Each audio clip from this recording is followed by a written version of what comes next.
Welcome back, ladies and gentlemen, to another episode of Hard Knocks by Story Archives. I'm your host, Mario Busto, back again with episode 7. Recording schedules are all screwed up this week. Why? Because I'm taking the week off, personal week from work. So the only two series that is kind of staying on track right now is our series through For All Mankind, which is on Apple TV. This show of the retelling of the space race in American history. And world history, I guess. And Hard Knocks, because this show doesn't really make sense to fall a week behind. But our Monarch Legacy of Monsters series, we're like 3 episodes behind. We're going to do like a triple header or double header. I'm no longer going to stick to a date on when that's coming out. But nonetheless, it's coming. I'm hitting the ground running again, probably next week. But yeah, let's get into this one because we got the biggest game. I feel like I'm just a broken record at this point saying it, but we have the biggest game of the year coming up against Buffalo. Flex to Sunday night after this unfortunate ass beating against the Baltimore Ravens, and it's already off to an eventful week. The Dolphins are absolutely decimated. By the way, I'm rocking, my sister got me this Christmas sweater. It's supposed to be an ugly Christmas sweater, but it's actually, if you know Step Brothers, you got the McDaniel Tua situation here. And I had to have it. She was getting it for my brother-in-law, and I was like, I'm going to need one of those too. Anyways, biggest game of the season.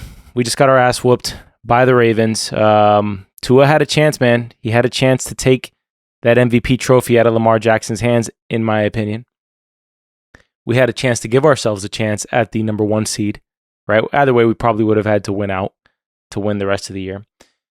And we lost Chubb and Howard. So we are now down an insane amount of starters. I'm going to go off the top of my head because this is not a super analytical show. This is more of a top overview, high-level approach to observing the game of football, specifically only to the Miami Dolphins.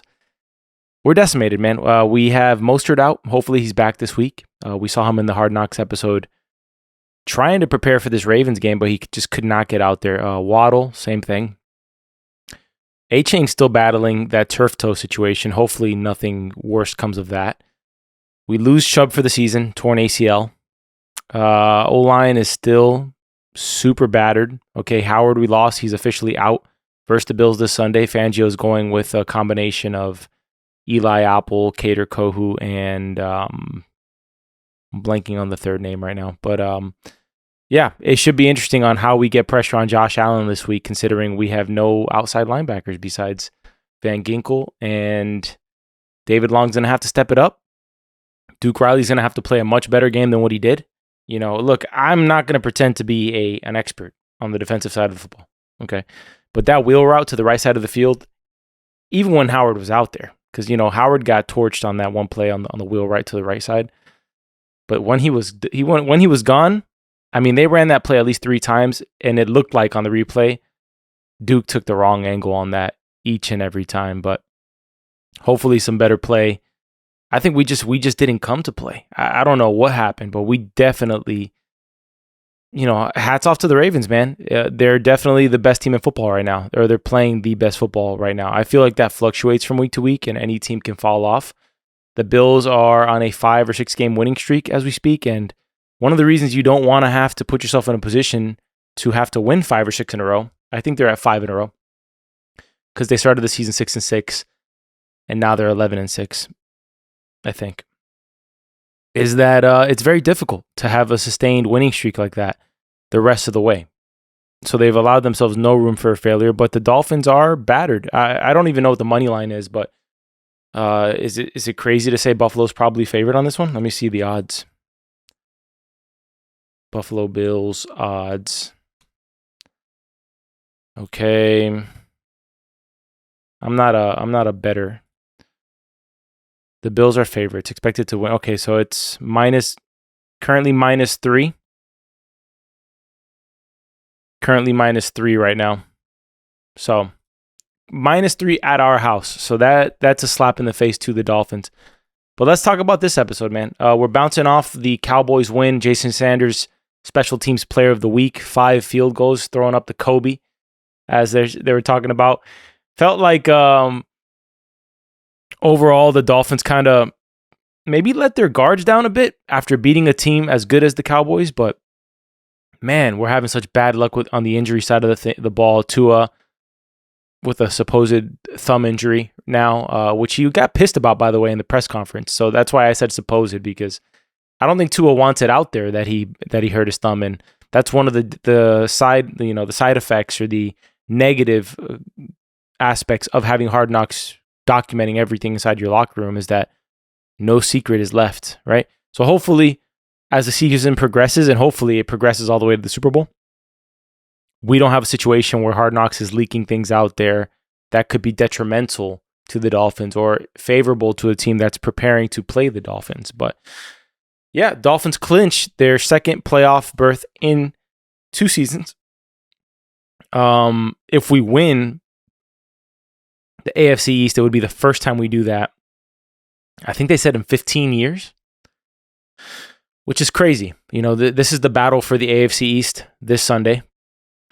And if there are scenarios where if, for example, the Jaguars beat the Titans and the Steelers beat the Ravens, which the Ravens already said that they're not starting Lamar, and you figure they're not starting pretty much anybody, that the Dolphins could be in a position to eliminate the Buffalo Bills from the playoffs. And that is my dream scenario. And honestly, say what you want, man. Even if we beat the Ravens, you don't want to lose twice in the year to Buffalo. I know we would have won the AFC East, and that's fine and dandy, but if we won the game against the Ravens and then lost to the Bills, I don't think any Dolphins fan out there would feel good about it necessarily.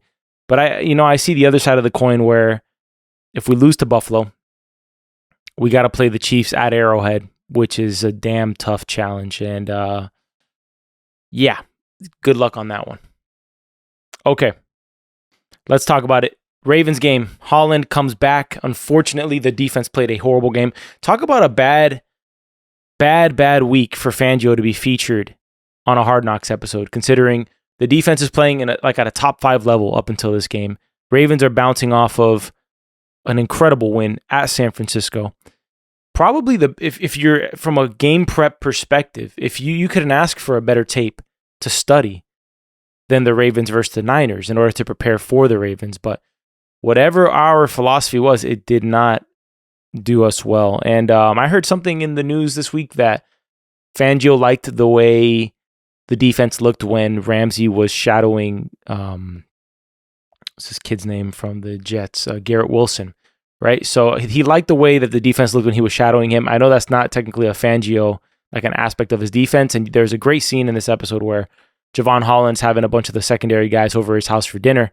And they're talking about, hey, first few weeks of the year, defense looked kind of sloppy. Why? Because we were learning a new system. But once you learn that new system, there's a lot of freedom within it, which is probably the strength of a Fangio system. And he's going to bounce back. It's his first year as a DC. The team was rocking and rolling. It could just be everything culminated, like everything added up to just the worst possible scenario this week. And look, like Fangio said in this episode, when you prepare against Lamar Jackson, every single play, you have to prepare against 2 play calls. You have to prepare against the run and you have to prepare against the pass because he can take off at any moment. And there's a great clip of Chris Collinsworth talking the Sunday night game. You see, I don't know what linebacker was in the Jags, but dude is playing QB spy on Lamar Jackson, going with him pretty much side to side laterally, I think laterally, pretty much tracking Lamar and doing a great job of keeping him in the pocket. Then Lamar rolls out to his right. Receiver, secondaries cannot stay on a receiver for freaking 10, 15 seconds. And of course, a receiver gets open. That's got to be the most frustrating play ever, to guard him well. And then he just dumps it off to his tight end for 15 yards, So anyways, Ravens game. Offense came out striking. It felt like almost something in the atmosphere changed when Tyreek drops that ball. We were rocking and rolling up to that point, right? We open up the game, score 7-0. Then the Ravens come back and score easier than us. I mean, there was 2 key moments to me that really, and Hard Knocks didn't emphasize the first one, even though they did show it. There's a 3rd and 16 that happens on the first defensive drive of the game. And Lamar pretty much rushes for no, it wasn't Lamar. It was a halfback screen, and they get the first down on the 3rd and 16. And that kind of broke the back of the defense. From that, you get the wheel route and you get a couple of other big plays, right? Just big chunks. Lamar had all day to throw. I don't think he scrambled more than a couple times in the entire game. The Dolphins come back, second drive it down the field again. Perfect pass by Tua to Tyreek. Almost too easy, as he said. It was a layup, right?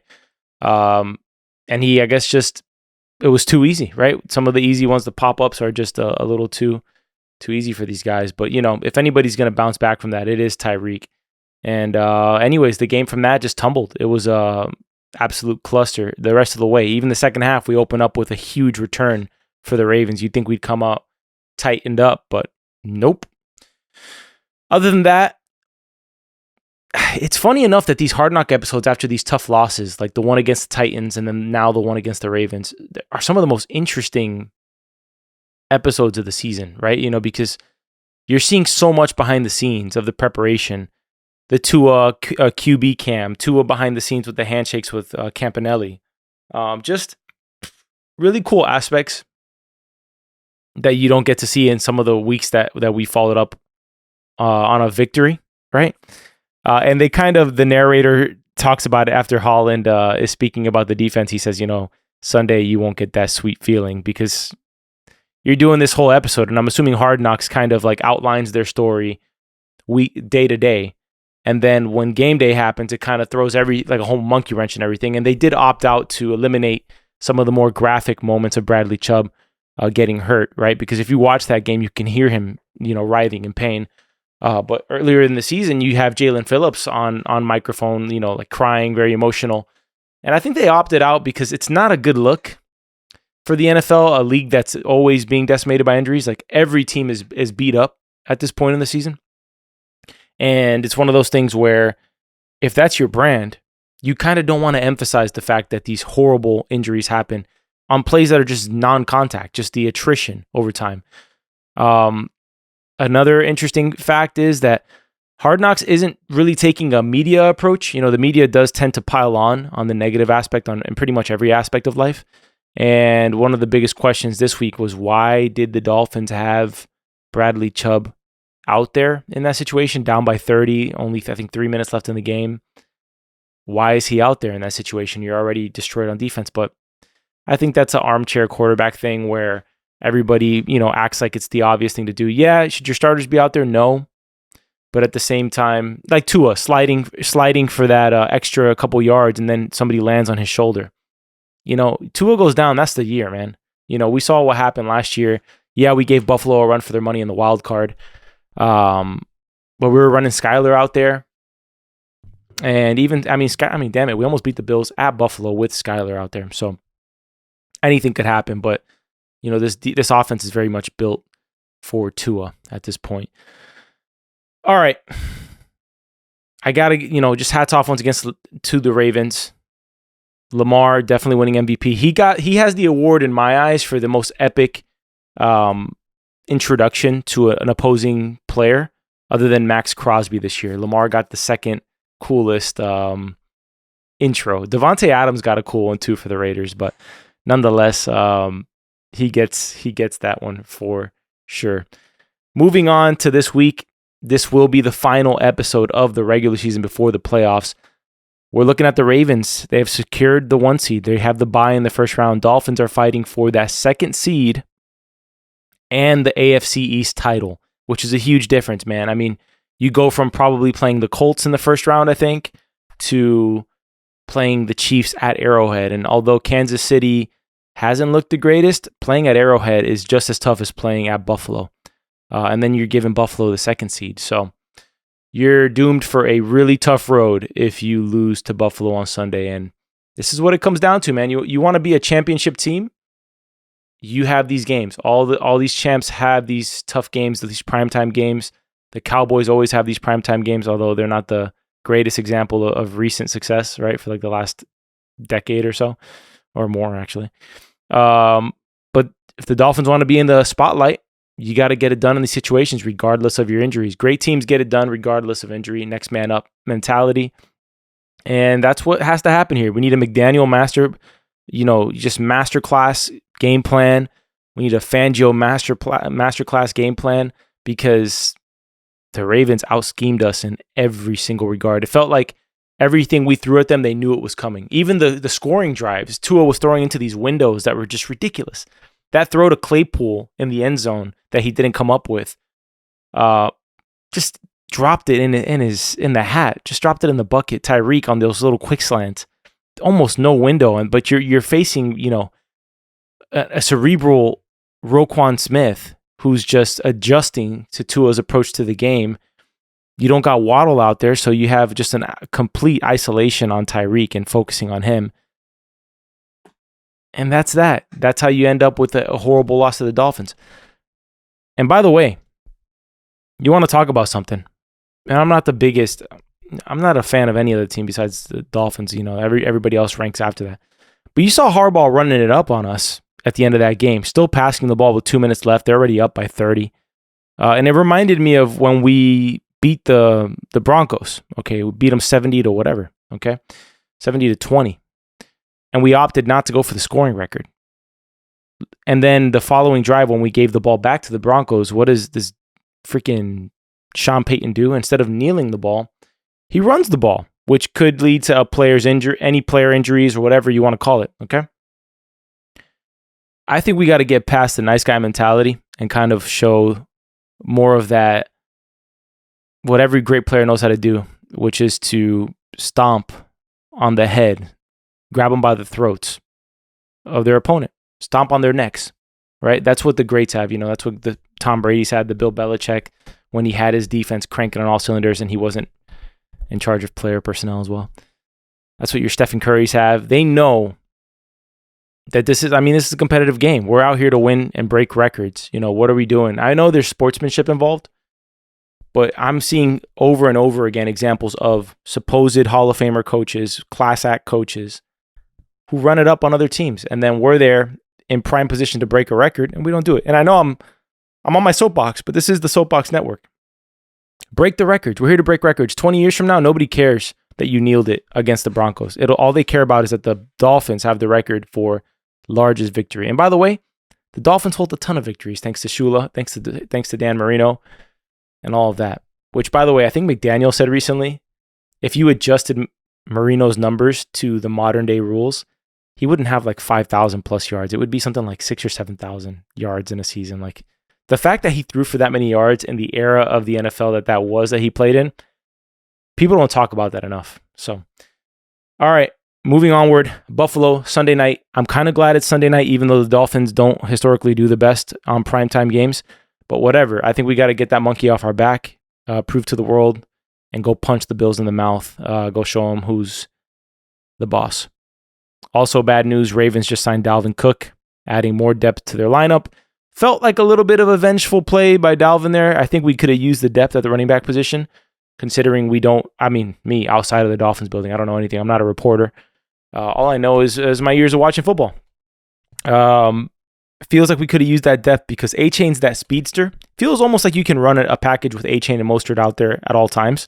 Why? Because you can sort of just have A-Chain out on the slot, which would be, I would love to kind of see him more in a Darren Sproles type of role where, we can get him in motion, get the ball in his hands, not necessarily with a handoff, but with a quick pass, as we saw work so effectively on the first play against the Ravens. But Mostert's that guy who bruises a defense, but I think Devin A-Chain is that generational quick cut back who just has a vision that you can't teach. That sort of Chris 2K, C2K, Chris Johnson type of reading the holes that the O-line has given you. He just has a gift for running the ball, which is incredible to watch. But all right, y'all. I hope you enjoyed this episode.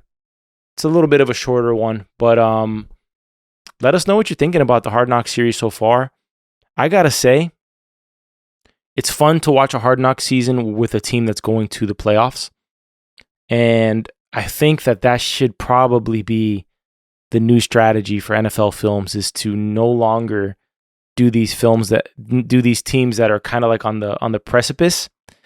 They should be choosing teams that, like, at least mid-season, they should be choosing a team that's almost certainly going to the playoffs. Why? Because how interesting is it to watch this show now going into the playoffs, right? It's going to be fascinating. Like, just this series would have been just as fascinating. I mean, not for me, but maybe for other fans. I would have still tuned in if it was like of the Chiefs, or I don't know about the Ravens. I feel like the Chiefs are a little more interesting at this point in time. The Buffalo Bills would have been a really interesting team to see this of too. I'm just thinking of kind of like the big name teams. The Cowboys, I think, would be interesting because just, the circus that always surrounds that team. But yeah, I do think that this has to be something new. And I think NFL Films is going into uncharted territories too, right? They're telling a story now for the first time that they've never told before on Hard Knocks, which is a team going to the playoffs. And I don't think I'm mistaken on that. I'm pretty positive this is the first time a team has gone to the playoffs on Hard Knocks. So thanks for joining us on the ride. Appreciate you all tuning in week to week. If you don't want to watch us on YouTube, we're available on Spotify, Apple Podcast. As always, subscribe on all platforms if you can. Give us a thumbs up. Leave us a review. 5 stars are appreciated. And if you want to write us an email, comments, just to talk about the football season a little bit, you can email us at contact@soapbox.house. I do read the emails. I will read them out on the show. So let us know. Until next time, hope the new year's off to a great start. And I hope the Dolphins whoop that Bills ass on Sunday night. Fins up, baby.